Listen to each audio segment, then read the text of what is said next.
हालेलुया। परमेश्वरलाई कसरी प्रशंसा गर्ने, परमेश्वरलाई कहाँ प्रशंसा गर्ने? भजन सङ्ग्रह 150 मा यसरी भन्नुभएको छ। 1 देखि 6 सम्म म तपाईहरुलाई पढेर सुनाउनेछु। आउनुहोस् म पढ्नेछु। हालेलुया। परम प्रभुलाई उहाँको पवित्र स्थानमा प्रशंसा गर। उहाँको महिमामय आकाशमा उहाँको प्रशंसा गर। उहाँका शक्तिशाली कार्यहरूको निम्ति उहाँको प्रशंसा गर। उहाँको उत्कृष्ट महानताको निम्ति उहाँको प्रशंसा गर। तुरही बजाएर उहाँको प्रशंसा गर। वीणा र सारङ्गी बजाएर उहाँको प्रशंसा गर। खैजडी र नाचका साथ उहाँको प्रशंसा गर।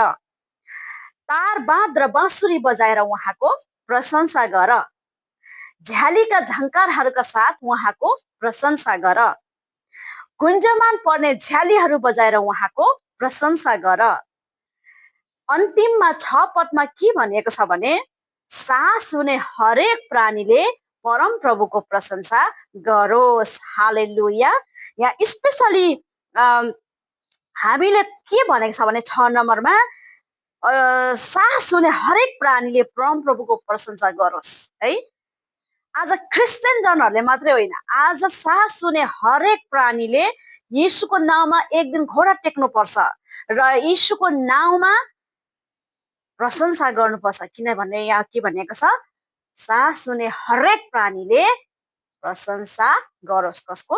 परमेश्वरको। आमेन। Praise the Lord. जय मसीह। God bless you all.